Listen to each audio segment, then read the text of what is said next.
Hey, everybody. I'm going to talk a little bit about Metallica and how Metallica and Mesa Boogie work together, particularly in the light of one guy, John Marshall. I'm glad his first name is John and not Jim, who's a mainstay at Boogie now. And he's I guess you could say he started as my apprentice, but he's been there, what, 30 years now. So he and I used to joke when we would be talking about amp problems and situations that two brains are better than one. And so we have a great relationship. And now that I'm no longer there, he is the man. So my last project was the 2C reissue. John's project has been reissuing the original dual rectifiers. Okay, the other thing is that this again illustrates the value of serendipity, diligence, and the go for it attitude. Serendipity, hey, chaos and good luck. Go for it. You know, you can do more than you think, but you got to put yourself out there. And one thing that I've always loved about Elon Musk is he learns from failure. He's not so terrified of failure that he won't risk it. I think that goes back to why my dad, great professional musician that he was, couldn't improvise because he was afraid. He was afraid of making a mistake. Now, making a mistake playing music has very little consequences. You go, oh, cringe and groan. You make a big mistake, especially at Sears Point Raceway with your car, and it's a lot more serious. Okay, at any rate, same close to the very neighborhood Orinda that I grew up in, kind of the next town over. On the other end of the reservoir is El Sobrante, where John Marshall and this other guy named Kirk Hammett were pals and played guitar as 14 and 15-year-olds. In fact, John mentioned to me, he said, I had to help Kirk tune his guitar. He wasn't too sure about that, how to do that. So, at any rate, you all know that James and Lars founded Metallica in LA around 1981. Around 83, Kirk joined down in LA, and then they heard this bass player, Cliff Burton, who they wanted to join the band. He was a Bay Area guy and insisted, hey, I'm not living in LA. You got to move up here to the Bay Area. So they moved into a little burg called El Cerrito, which is adjacent to Berkeley. You've all heard of Berkeley. I went to Cal Berkeley. And Orinda and all of these, Orinda, El Sobrante, all of these, they're right on the other side of the range of Oakland, Berkeley Hills. So John Marshall, again, ends up becoming the tech, the one and only tech, because, again, the band is somewhat struggling. And they don't have the budget until after the second album, after which they had a little bit more money. And John then became just Kirk's full-time roadie. That's what he called them. That was what they were named back then.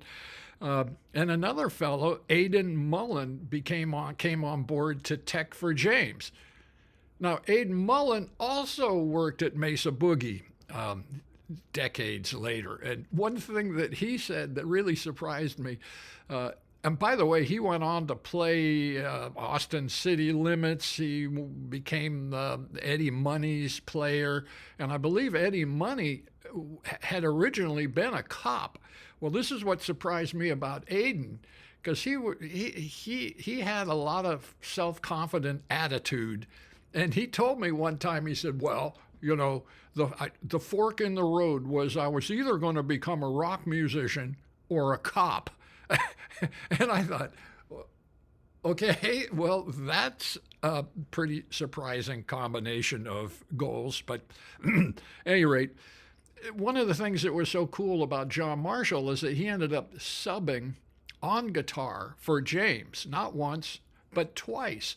The first time, the band was doing the Master of Puppets tour opening for Ozzy.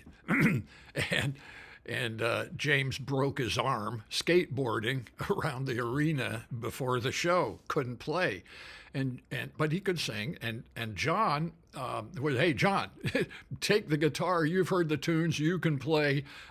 So his first gig was in front of 40,000 fans in Nashville. And they had John sort of stand off to the side where he really wasn't too visible. I think he was behind the keyboard setup for the Aussie band. But he played a whole number of shows and gained some confidence. He said he had all of about 2 hours to practice and rehearse before suddenly the lights are up and hey, baby, you're on. Excuse me. So next time later on, now Metallica's headlining. And they're in Europe, and John was then on stage and teching.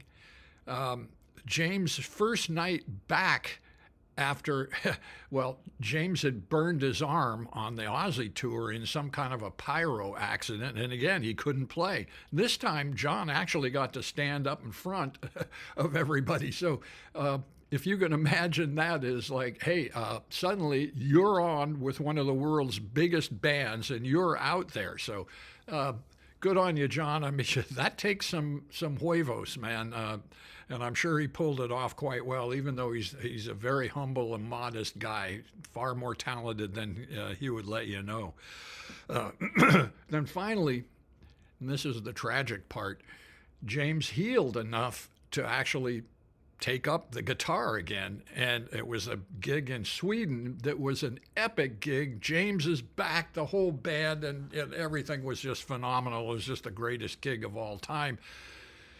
Until later that night, the tour bus rolled on a patch of black ice. There's questions about how that might have happened, but it was clearly a tragedy of monumental proportions. And poor Cliff died as a result. You guys all know this stuff. So the other thing that happened with John that I can appreciate was he kind of said, I said, John, did you ever have any like real second thoughts and deep regrets? Here are your pals with Kirk. When you guys are 15 years, you're just a couple of teenage punks sitting around learning, just goofing off on guitar. Next thing you know, one of the biggest bands eventually became, I believe, for quite a long time, the biggest band. And, you were right there on it. He honestly said, no, I've thought about it and I don't really regret it. He said, actually, working here at Boogie, this is my ultimate job, which, gave me no amount of pleasure. Because again, he's a no bullshit guy. And one thing, he has a little health issue. He's got some degree of diabetes, which doesn't seem to get better. But the road life, again, is like, man, I'm glad that I accidentally wound up being an amp guy because I was actually fated to do that. But rather than had I been in a successful band, man, I spent enough time backstage in the pits, the dungeons, it's no thanks. No thanks. I'm more of a homebody. I want to homebody and tinker.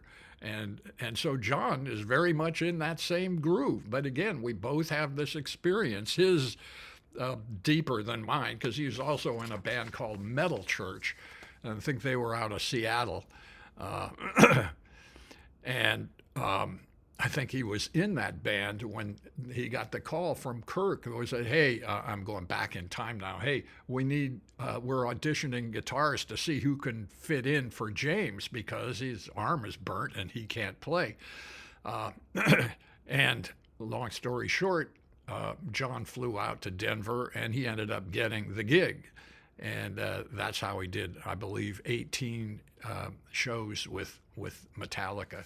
One thing I remember about Metallica is when they came up to Boogie, again, their studio and rehearsal hall and their warehouse and all that, again, it's just down the road, 10 miles from Mesa Boogie in San Rafael. It's a great place.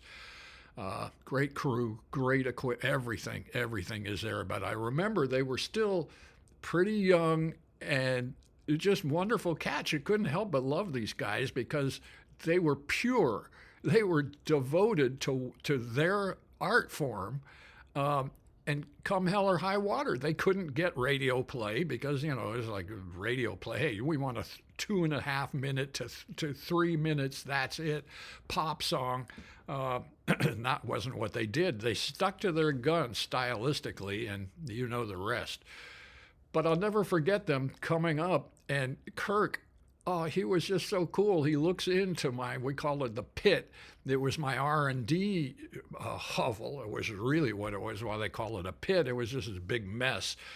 And he said, James, look at this. This is it. This is the source, man. This is the grail. Can you dig this? Oh, dude.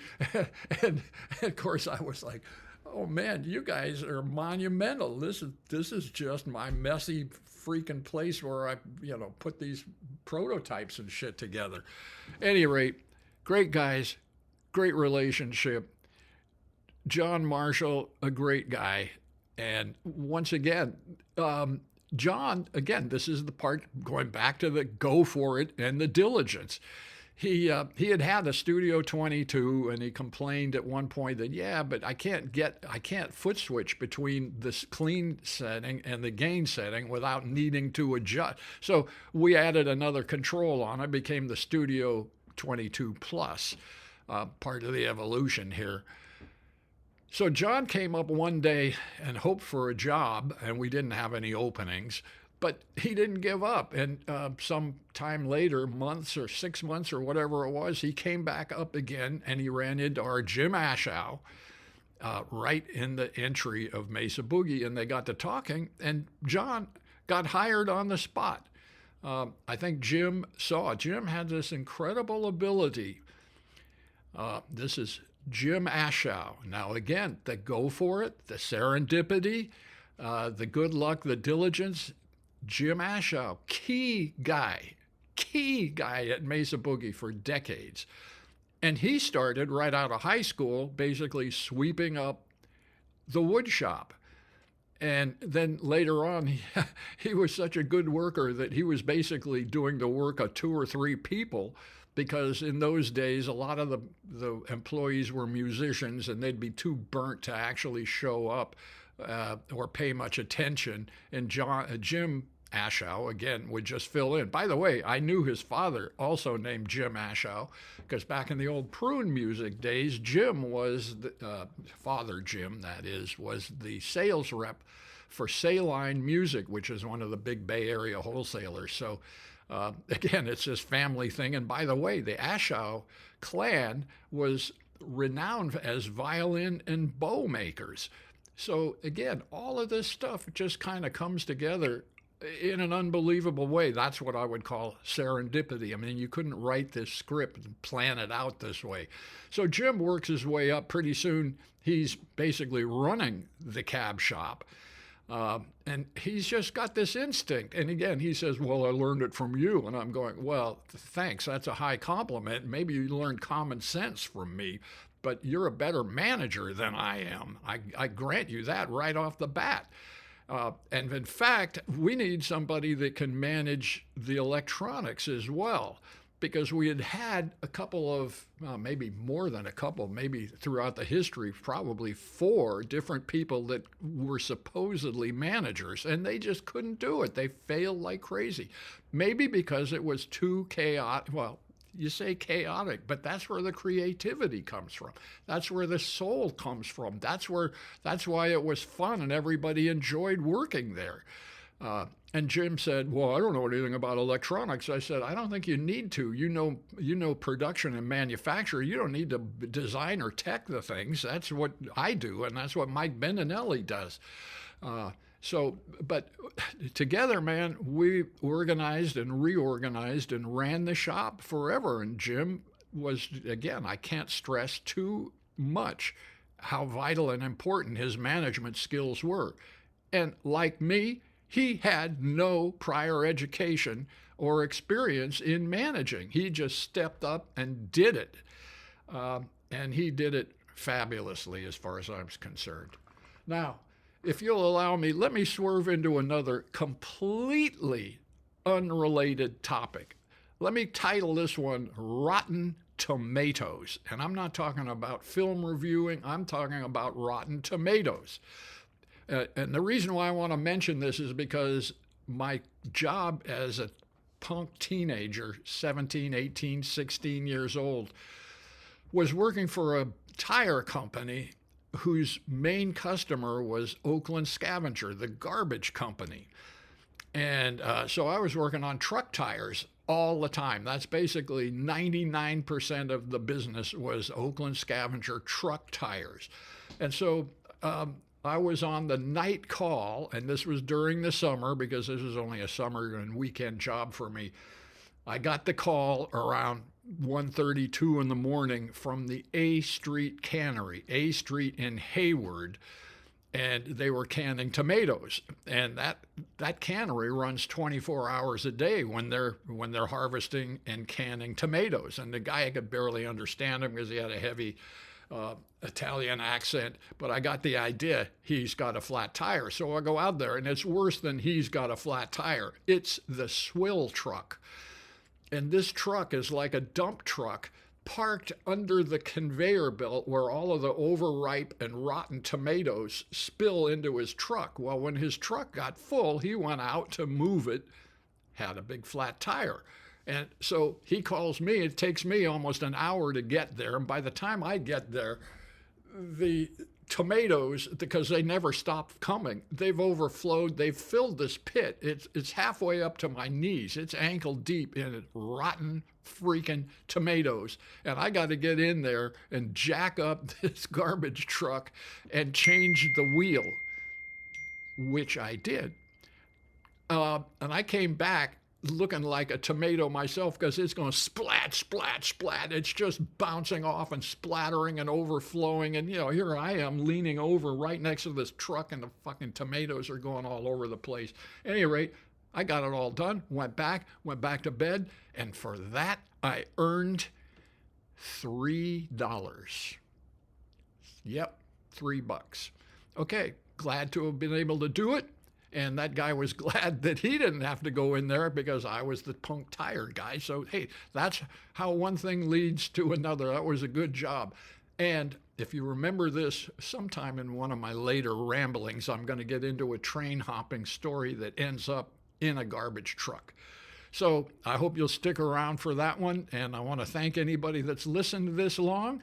And I love your comments. I read them all, and I'm starting to reply to a lot of them because it's not as hard as I thought. So, hey, thanks, everybody. Take care. See you next time.